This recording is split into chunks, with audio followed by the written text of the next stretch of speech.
Alright, so I am a pretty huge fan of the Dexter TV show, even though I actually only discovered it a few months ago. Shout out to my boy Josh for the recommendation. And after finishing both Dexter and Dexter New Blood, which don't even get me started on the ending of that show,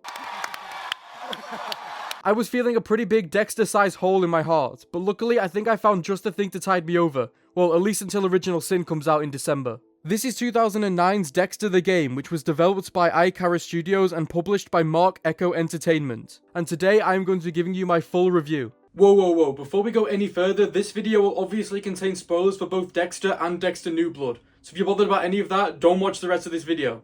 Okay, back to the review. So Dexter the Game was originally released in 2009 as an iOS exclusive, but it was eventually brought over to PC in 2010, and that's the version I will be playing today. Although, full disclosure, I don't actually own Dexter the Game. It's almost impossible to find an actual copy these days. So in the spirit of Dexter Morgan, I may or may not have downloaded a copy from an undisclosed source. Right, on with the review. The game opens with Dexter hunting down Mike Donovan, a teacher and choir director who has been killing his own choir boys and burying their bodies. He was also Dexter's first on-screen kill in the show, so it's nice to see him return in the game. Maybe nice isn't the right word for a guy who's killing children, but you know what I mean. We get this very familiar looking cutscene of Dexter explaining why he has to do what he does, and oh, what's that sound? Is that Michael C. Hall returning as the voice of Dexter? My name is Dexter Morgan, and it's going to happen soon. Again and again. Has to happen. How could I have forgotten to mention that? Yes, Dexter is voiced by the man himself, Michael C. Hall. So you don't need to worry about this game having the right tone or whatever, it's just like watching the show. So after finding all the necessary evidence on Mike Donovan, Dexter sets up one of his iconic kill rooms, and then after a very cool stealth style mission where you sneak up on Donovan and take him captive, it's onto the good stuff, the kill itself. For all of the dialogue with other characters in this game, you get 3 choices on what you want to say.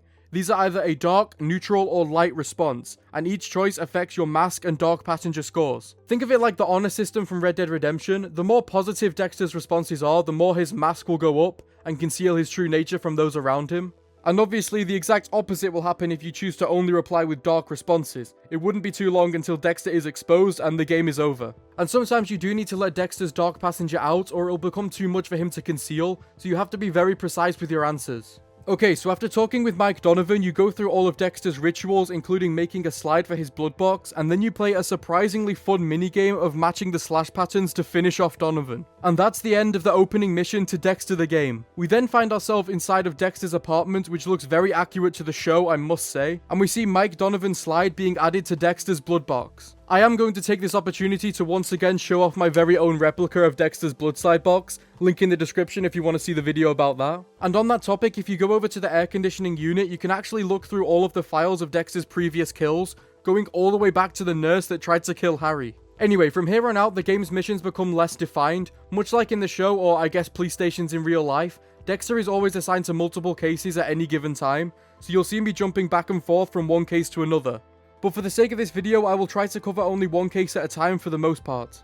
But that all starts with us heading over to the Lucky Ocean Motel after Dexter's sister Deborah leaves us a voicemail asking for help on a crime scene. One thing that will immediately jump out to any fans of the show is that although Dexter is voiced by Michael C. Hall, almost everyone else is not voiced by their original actors. This first becomes noticeable when you meet Deborah for the first time. She is now voiced by Anna Graves, who you may know from Star Wars: The Clone Wars. I'll do a little side-by-side with Jennifer Carpenter's original performance from the show. I'm on Vice, so LaGuerta sent me to my room and told me to stay out of sight. But that bitch LaGuerta won't listen to me.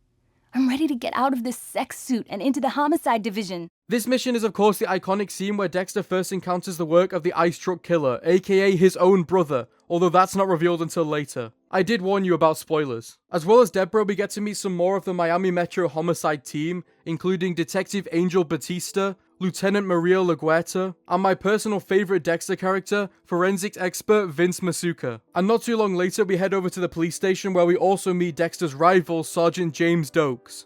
Some of these character models will look familiar to fans of the show, and that's because this game was actually used as Lewis's game in Dexter Season 6. The conversation with Sergeant Dokes introduces us to this game's confrontation mechanic. Unlike normal conversations where you get to choose what Dexter says, you have to move your mouse around the screen in order to keep the green circle inside of the green box. If you let the circle out for too long, Dexter will lose his cool and his mask will slip away, revealing his true darkness below. Dokes asks us to run some blood spatter analysis on one of his cases, and that gives us another cool little minigame where we have to choose a weapon and try and match the exact same blood spatter patterns. These little minigames are one of my favourite things about Dexter the game, although they are very simple and clear indicators that this was once a mobile game. I think they add a nice sense of realism where we get to do the very mundane tasks that Dexter Morgan would have to do in his day-to-day job. At this point, we're introduced to Dexter's girlfriend Rita for the first time, and we head out on the very same date which we saw in the pilot episode of the TV show. There is another minigame here where you have to see how many crabs you can smash before the timer runs out. Each multiple of 5 crabs that you smash adds 10 seconds to the clock. So for example, if you smash 5, you get an extra 10 seconds, smash 10 more and you get another time bonus,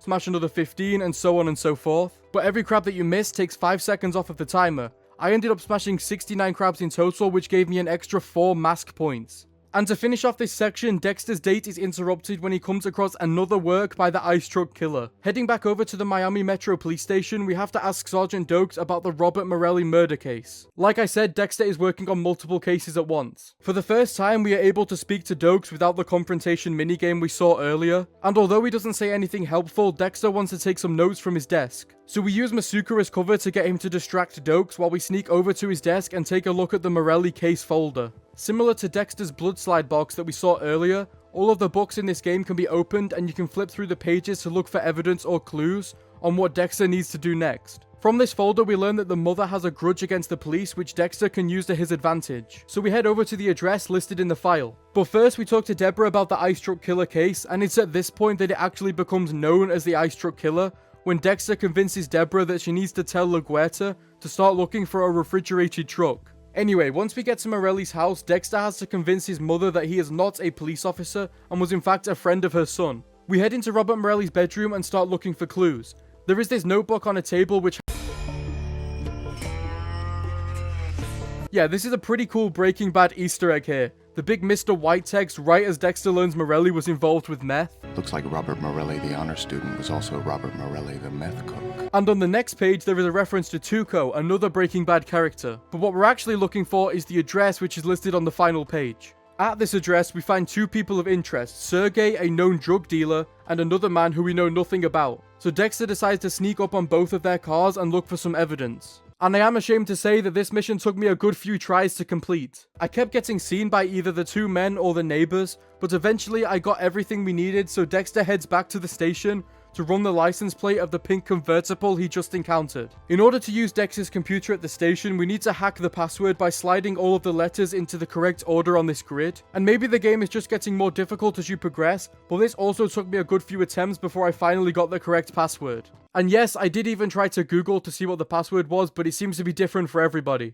And after running the plate and getting a name for this guy, Deborah confirms that Sandro Lopez is definitely a killer, but they have no evidence to lock him up. Therefore, if this is true, he seems like a perfect fit for Harry's code. However, for the Morelli murder, the game gives us a choice to either kill Sergey now, or continue looking into Lopez's alibi to make sure we have the right guy. Personally, I chose to look into the alibi rather than jumping the gun and killing anyone now. And on the way there, we get another iconic cutscene from the show recreated, where Dexter first sees the refrigerated truck drive past, and after following it, the driver throws a human head at Dexter's car. Now would be a good time to mention that some of the cutscenes in this game are definitely broken. Maybe that's because I'm playing an unofficial version, let's say, but some of the cutscenes start to play and then loop back to the beginning again. This happened during the ice truck cutscene, as well as when Dexter was setting up the kill room in the first mission. Luckily, you can skip this by pressing the escape key, so it's not a big deal. Next, I went over to the auto shop to check out Sandro Lopez's alibi, and after distracting the mechanic, you search the shop for any evidence that could link Lopez to Morelli's murder. The mechanic said that Lopez had hit a deer and that's why there was blood on his bumper. Obviously, Dexter knows better, so we're going to take a sample of this blood over to the police station for DNA testing.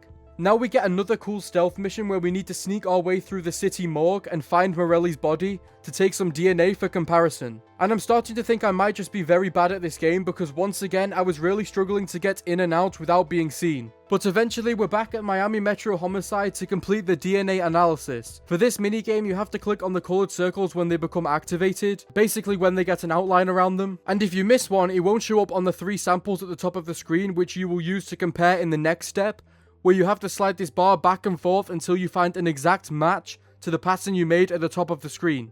The more circles you missed in the previous step, the harder this will be to do. Luckily, I didn't miss so many, so we quickly had a DNA match for Morelli's blood. But Dexter needs to make sure he has the right guy, so we're going to do another test as well. This time we are trying to match paint samples from Lopez's car to the ones found on the body. You have to press spacebar right as the sliders pass through the black section on each of their respective bars, and if you do it correctly, Dexter will conclude that Xandro Lopez was without a doubt Morelli's killer. And now that we know that, it's time to set up another kill room. So we return to the auto shop from before and pick the locks to get in. This is another minigame where you slide your mouse from left to right to move the bars out of the way of your pick, which you move forward with the spacebar. Then once inside, we can set up another one of Dexter's famous kill rooms, and then all that's left to do is collect Lopez. A very easy stealth mission follows where you sneak up on Lopez and Dexter injects him with M99 tranquilizer. The actual kill itself is very similar to the last one we did with Mike Donovan, a short conversation where Dexter pulls a confession out of the guy, and the same killing minigame where you match the patterns before Dexter disposes of the body on his boat. And now we're on to what is the final mission of Dexter the Game, the murder of Jane Saunders, and this is another one taken straight from the show. Jane was murdered by Jamie Jaworski, who was a local hotel parking valet. We have to use various covers to help us blend in as we sneak up on Jaworski, and once Dexter is close enough, you can spot a distinctive tattoo on Jaworski's arm. Then, after following him to a construction site, we have just under 3 minutes to search his car for evidence before he comes back and catches Dexter. During this section, we learn the climbing mechanics for this game. Similar to how you trace the slash patterns of a knife to kill someone, you trace these lines all around the edges of the screen to allow Dexter to climb over an obstacle. We have to pick another lock in the same way as we did before so that we can take a crowbar from the tool shed. This allows Dexter to open the boot of Jaworski's car and take any necessary evidence with him. Now it's a quick drive over to Jaworski's house to find even more evidence. Inside of his bedroom you will find a manner of disturbing items, but the thing we are interested in is the website address on Jaworski's computer. Because back at Dexter's apartment we can use Dexter's computer to see what this website really is. And after another one of the password hacking minigames that we saw earlier, we find out exactly what Jaworski has been doing to these girls. Obviously Jaworski perfectly fits Harry's code, so Dexter is all set to capture and take out this guy.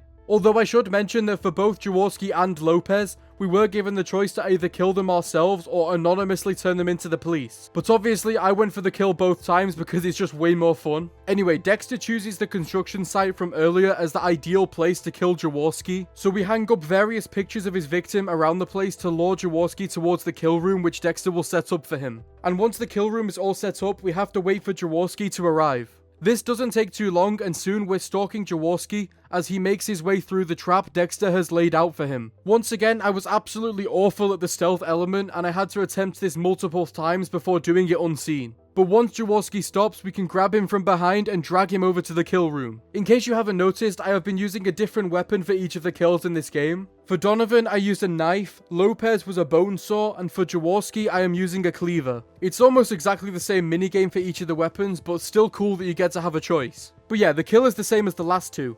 You talk to the victim and try and get a confession out of them, before completing the minigame and disposing of the body. And once we return to Dexter's apartment, we get our last objective for the game, which is to check the freezer.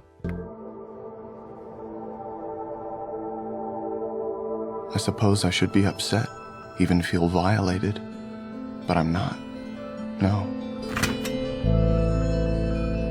In fact, I think this is a friendly message, kind of like, hey, wanna play? And yes, I want to play. I really, really do. And there we go, that is the end of Dexter the Game. As you can see from my mission results, I was perhaps not the most efficient detective out there, but I still got the job done. I seriously recommend this game to any fans of Dexter or just crime games in general. The campaign is not too long, it took me about 2 hours to complete this entire game, but it is very fun to play. If you enjoyed this video, please do let me know. This was the first time I've ever done a full game review / recap before, so hopefully you guys enjoyed it. And yeah, I'll see you guys in the next video.